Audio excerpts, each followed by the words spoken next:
this episode would be a poop episode for me, just because like if I'm thinking of it like if I would have watched this for the first time, I would have not been like, oh, like something cool happened. You know what I mean? Just like, okay, they got another Dragon Ball. They met some random hermit. Like if I didn't know who Master Roshi was or anything like that.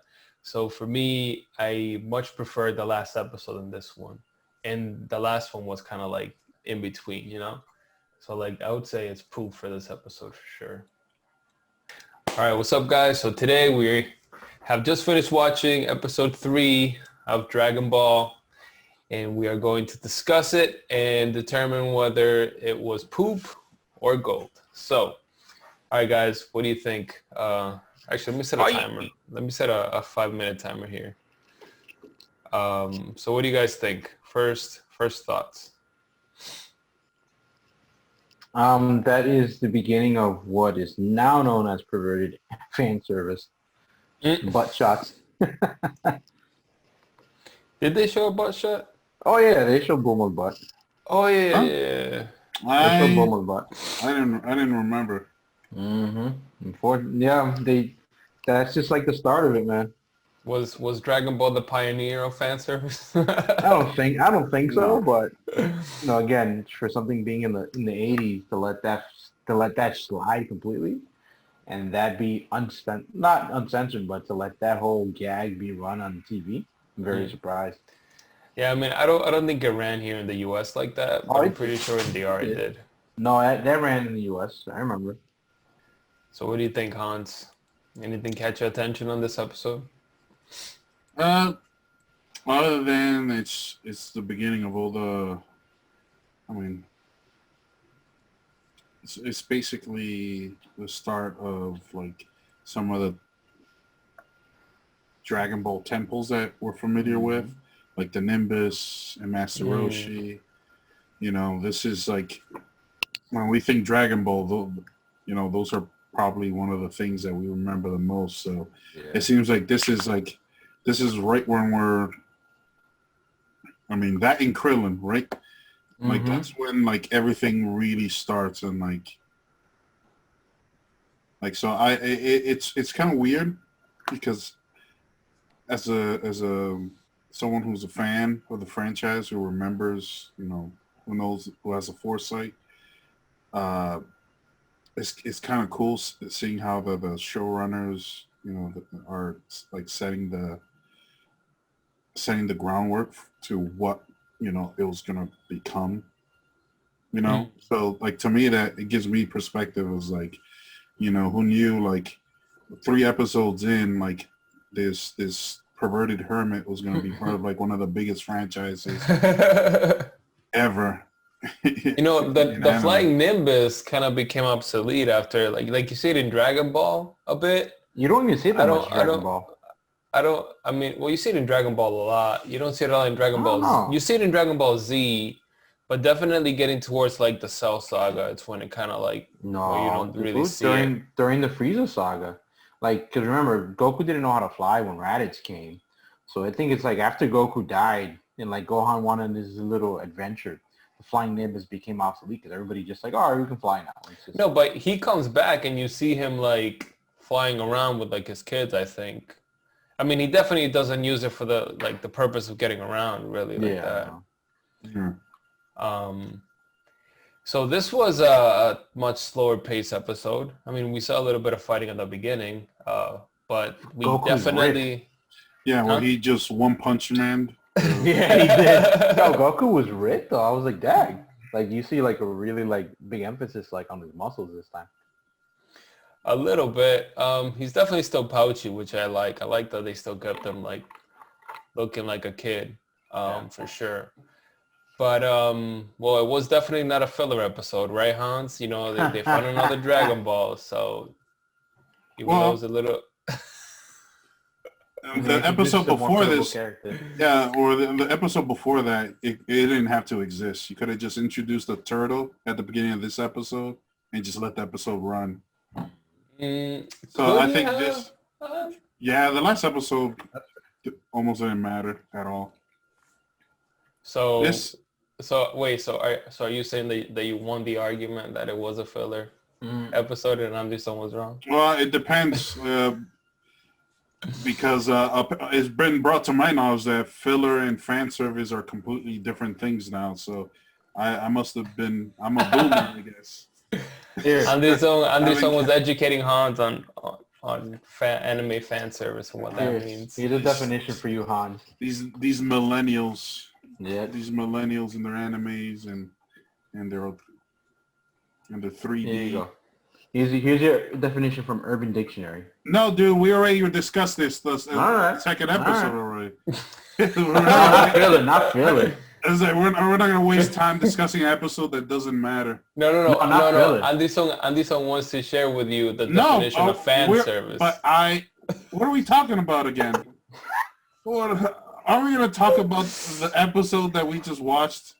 We just mentioned it. We just mentioned it abruptly. I agree with you that last episode didn't need to exist. You're absolutely right. I'll give you that. Yeah, for me, I don't know. It's a little bit slower pace. I mean, it was kind of like cool seeing like Master Roshi come into play, Emperor Pilaf. To be honest with you, I'm almost like, and I think it's because it's like, you know, we've seen what comes ahead. So maybe the discovery of Master Roshi is not as exciting as it would have been if you were watching it for the first time, I'm thinking. You know what I mean? No, that wasn't that exciting. Like when I think of Master Roshi. Like when I think of like meeting Master Roshi, I think of the mountain that's on fire and Goku. Oh, okay. Like that's where I feel like Master Roshi really is introduced. When you see him like as a master, right now he's just like a pervert that gave Bulma a Dragon Ball. Yeah. He has magic tricks. Yeah, to be honest, like based off of that episode, you don't get the sense that this guy is gonna be like a reoccurring character. You know what I mean? It just seems like he was just there to give a Dragon Ball, and then they move on from there. Yeah. Well, I mean, I guess you don't get a sense that he's gonna be as big as a character that we know he's gonna become. I can see where he's going to become a reoccurring character. But what gave you that idea? Well, what from that episode you were like, oh, you know what? They're probably going to bring this guy back. Emperor Pilaf going to his house and then them having the altercation. You know, so that to me, like, they already took time out of like Goku and Bulma to, you know, put focus on the house. Like if he wasn't going to be a reoccurring character, they wouldn't show you his house. No, because who cares? But the fact that they showed the house multiple times and, you know, the gang ends up going there, it gives you a clue that there's something further on in the story that's going to take place there. Yeah, have you noticed that they're still kind of emphasizing how little like Goku knows about the world? You know, like, as soon as he got to the sea, he's like trying to like drink the water, drink it, and it's like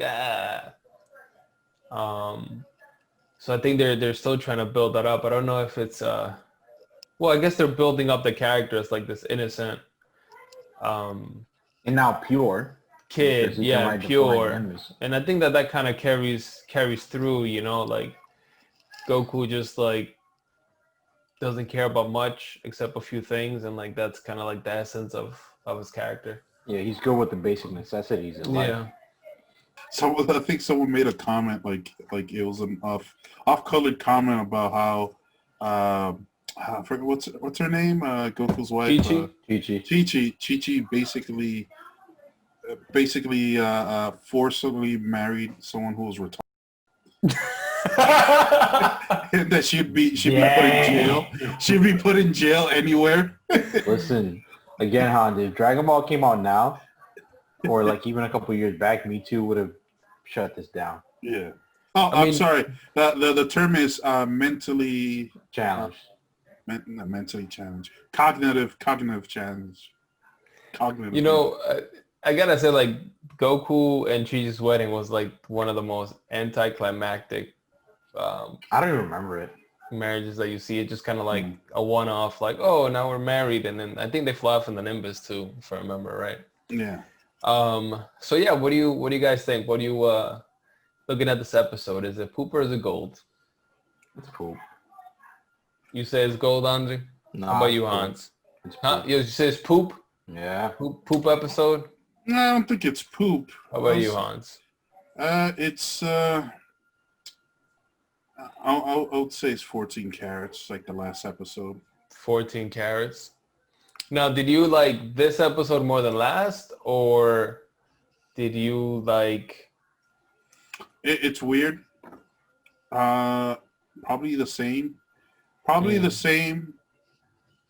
If it were up to me, I probably like this episode more because I get to see like a staple, like a character that we all know, like Yeah. first appearance.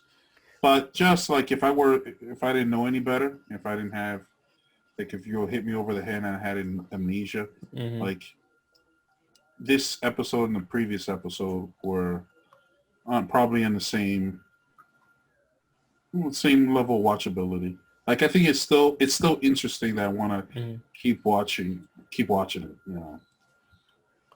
To be honest, for me, I think this episode would be a poop episode for me, just because like if I'm thinking of it, like if I would have watched this for the first time, I would have not been like, oh, like something cool happened. You know what I mean? Just like, okay, they got another Dragon Ball. They met some random hermit. Like if I didn't know who Master Roshi was or anything like that.